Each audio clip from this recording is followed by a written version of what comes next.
तो चलिए अब हम आगे समझने वाले हैं कि जो है हमसे पिछले क्लास में हमने देखा था कि कोशिका झिल्ली से एक दो क्वेश्चन और आते हैं। जैसे कि पूछ लिया गया कि पेड़ों की कोशिका झिल्ली किसकी बनी होती है, ये भी क्वेश्चन पूछा जा सकता है। तो कोशिका झिल्ली पेड़ों की जो है, आप याद रखना कि पेड़ों की जो कोशिका झिल्ली है वो होती है बनी सेलुलोज की, है ना। तो सेलुलोज में लिख दूं सेलुलोज, ये किसकी बनी होती है कोशिका झिल्ली, ये पेड़ों की बनी होती है ना।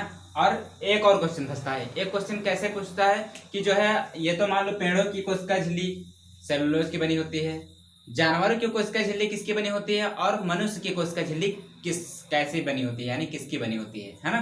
तो अगर बात की जाए जानवरों की कोई भी ले लीजिए, जैसे गाय भैंस बकरी, है ना।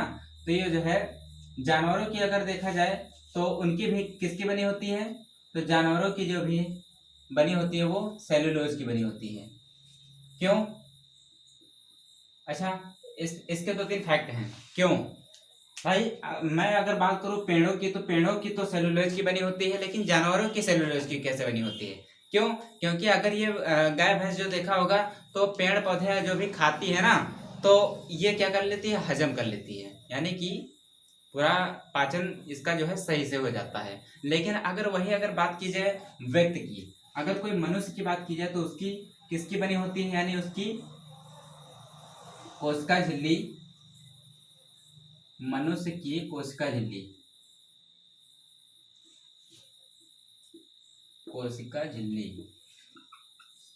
अगर मनुष्य की कोशिका झिल्ली पूछा जाए कि किसकी बनी होती है, तो ऑप्शन चाहे जो भी दिया गया हो आप लगाएंगे काइटिन,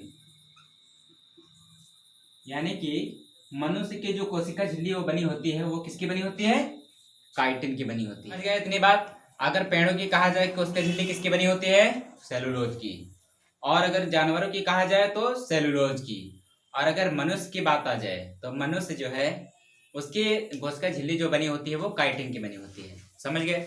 अच्छा, पेड़ों की तो सेलुलोज की बनी होती है। अच्छा, पेड़ों की सेलुलोज की जो झिल्ली होती है, ये इसका देखे होंगे कि जो भी नोट बनते हैं, नोट आपके पास होंगे तो उनको देखिएगा कि वो पेड़ों से ही बनते हैं। कागज जो हमारी किताबें कॉपी जो होती हैं वो किससे बनी होती है, वो सेलुलोज की बनी होती है, यानी कि पेड़ों में सेलुलोज पाया जाता है उसकी झिल्ली, तो उसी से सारे जो है हमारे कागज, न्यूज़पेपर, जो भी किताबें और जो भी जो है गत्ते वगैरह जो आते हैं सब इसी के बने होते हैं। क्लियर है। आगे अगर बात की जाए जानवरों की जो है कोशिका झिल्ली सेलुलोज की बनी होती है। क्यों? क्यों? और क्योंकि जानते हो क्या है, जानवर जो है गाय भैंस होते हैं तो वो घास खा डालते हैं, है ना। तो जब वो घास खाते हैं तो क्या कर लेते हैं, हजम कर लेते हैं। अगर उनको दिया जाए जैसे रोटी दे दिया जाए तो भी खा डालेंगे, वो भी हजम हो जाएगा। लेकिन अगर वही चीज अगर आपसे यानी कि इंसान कोई मनुष्य को दे दिया जाए कि भैया लो घास खा लो, तो हजम कर पाओगे? नहीं कर पाओगे। क्यों? क्योंकि उनकी कोशिका, जानवरों की कोशिका झिल्ली जो बनी है वो सेलुलोज की बनी है ना। और मनुष्य की कोशिका झिल्ली किसकी बनी है, वो बनी है काइटिन की। समझ गए। तो जो है बस यही इतना अंतर होता है, और बाकी इसमें क्या होता है, बाकी इसमें सब हमने पिछली क्लास में बता रखा है। और बाकी जो भी क्वेश्चन आते हैं मुझे नहीं लगता कि इसके अतिरिक्त और भी क्वेश्चन कोशिका से पूछे जाएंगे। और कोशिका भित्ति का एक कार्य है, कोशिका भित्ति हमने जो पढ़ाया था पिछली क्लास में, तो उसका एक कार्य प्रमुख जानते हो क्या होता है? कोशिका भित्ति हम आप लोगों को पता होगा कि ना, मैंने बताया भी था कि जो है पेड़ों के ऊपर वाली जो छाल होती है ना, तो उसको हम लोग क्या कहते हैं, कोशिका भित्ति कहते हैं, जो कि पेड़ के अंदर वाले भाग को क्या करती है, सुरक्षा प्रदान करती है। क्लियर है। आगे हम पढ़ने वाले हैं माइटोकॉन्ड्रिया। माइटोकॉन्ड्रिया क्या होती है और इसका कार्य क्या होता है, इसका निर्माण कैसे होता है? तो माइटोकॉन्ड्रिया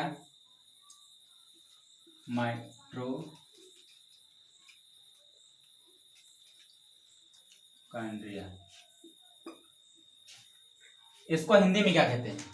इसको हिंदी में कहते हैं सूत्रकणिका, है ना। काफी लोगों को हिंदी में नहीं पता होगा कि हिंदी में इसको क्या कहते हैं, सूत्रकणिका, है ना। अब अगर इसकी माइटोकॉन्ड्रिया की बात की जाए तो माइटोकॉन्ड्रिया की खोज किसने की थी? सबसे पहले तो यही पूछ लेता है क्वेश्चन कि जो है इसकी खोज किसने की थी। तो इसकी खोज की थी अल्टमैन। अल्टमैन वैज्ञानिक थे, इन्होंने जो है माइटोकॉन्ड्रिया की खोज की थी, है ना। और इसके बाद जैसे कि मान लो कोई कोशिका है ना, तो ये कोशिका जो है, और ये कोशिका तो ये मान लीजिए, बाकी ये क्या है, ये तो कोशिका भित्ति हो गई है और ये कोशिका झिल्ली हो गई। अच्छा, इसमें क्या होता है, इसमें राइबोसोम, लाइसोसोम, माइटोकॉन्ड्रिया, है ना, ये सब पाए जाते हैं। तो यहाँ पर आप लोगों को पता होगा, अगर नहीं पता है तो ये मैं बताता हूं कि जो है 38 एटीपी, 38 एटीपी, है ना, ये मिलकर क्या बनाते हैं, ये बनाते हैं ग्लूकोज। ग्लूकोज आप लोग जानते हैं, ग्लूकोज बनाते हैं। और ग्लूकोज क्या करता है, हमारे शरीर को ऊर्जा प्रदान करता है। समझ गए?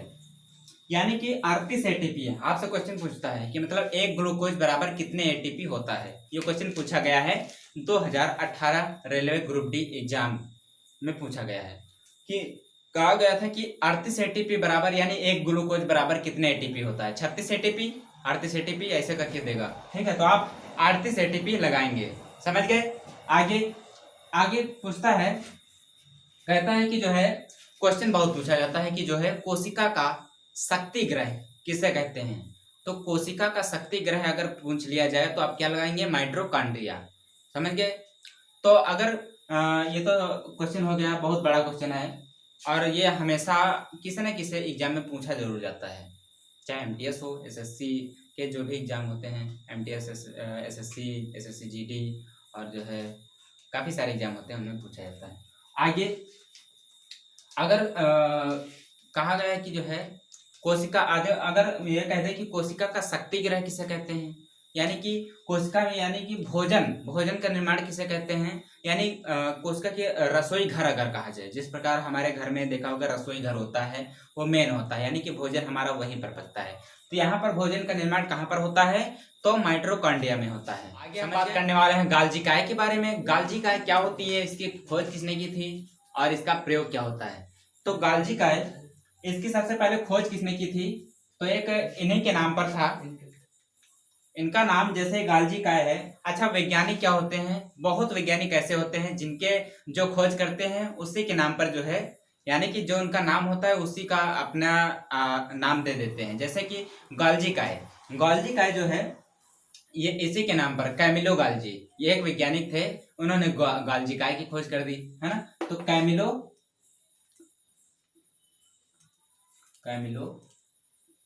गाल्जी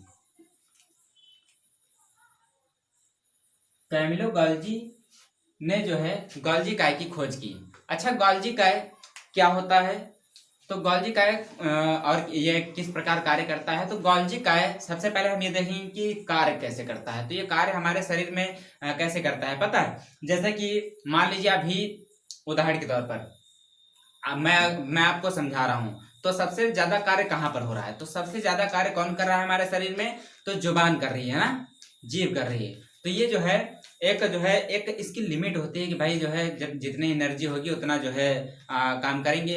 अब ये तो है नहीं कि जो है रातों दिन हम बोलते ही रहेंगे, ऐसा तो नहीं है।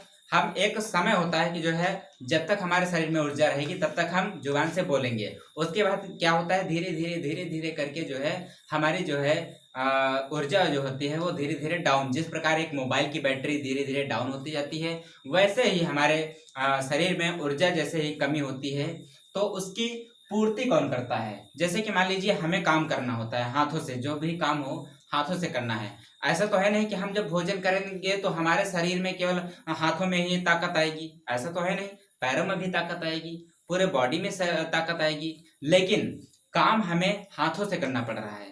तो हमें जरूरत यहाँ पर ऊर्जा की हाथों में सबसे ज्यादा है।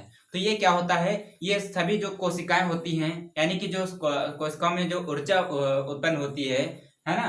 तो वो जो है क्या है, गोल्जी का है, जो हमारे जहाँ पर कार्य हो रहा होता है, जहाँ पर जो भी अंग हमारे शरीर का जो थक जाता है उसको जो है एनर्जी प्रदान करता रहता है। समझ गए। अच्छा, जैसे एक और उदाहरण मैं देता हूँ। जैसे कि आप कोई काम कर रहे हैं, मैं मान लीजिए आपको पढ़ा रहा हूँ, हमारी जुबान जो है मैं बोल रहा हूँ, बोलने का कार्य मेरा ज़्यादा है, तो धीरे धीरे करके हम अभी बोल रहे हैं कि गोल्जी का है, ये होता है, इसके बारे में ये होता है, धीरे धीरे क्या करके हमारी जीभ जो है लड़खड़ाने लगेगी, हम बोल नहीं पाएंगे। तो यानी कि हमारी बैटरी, यानी कि हमारे शरीर की ऊर्जा जो है धीरे धीरे कम होती जाती है। तो हम हमारी सबसे ज़्यादा एनर्जी हमारी जीभ से गई है। तो ऐसा तो है नहीं कि हमारे जो है केवल जीभ में ही एनर्जी होती है, हम खाना खाएंगे तो पूरे शरीर में एनर्जी आएगी। तो पूरे शरीर में ये क्या, गोल्जी क्या क्या करता है कि जो पूरे शरीर, हाथों पैर दिमाग, जो जहाँ पर भी ये एनर्जी होती है उसको जो है, जहाँ पर अधिक जो अंग हमारा थकावट महसूस कर रहा होता है उसको ये एनर्जी प्रदान करता है। समझ गए। इसकी मेन खासियत या फिर विशेषता कह सकते हैं। तो समझ गए कि जो है गोल्जी काय क्या होती है और जो है इसका जो है कार्य क्या होता है। बस इसमें ज़्यादा कुछ है नहीं। और बाकी जो भी इसके आगे जो कोशिका में बचे हैं, एक दो और पॉइंट बचे हैं, उसके बाद फिर अगले टॉपिक पर हम अगली क्लास में बात करेंगे। तब तक के लिए जय हिंद, जय भारत।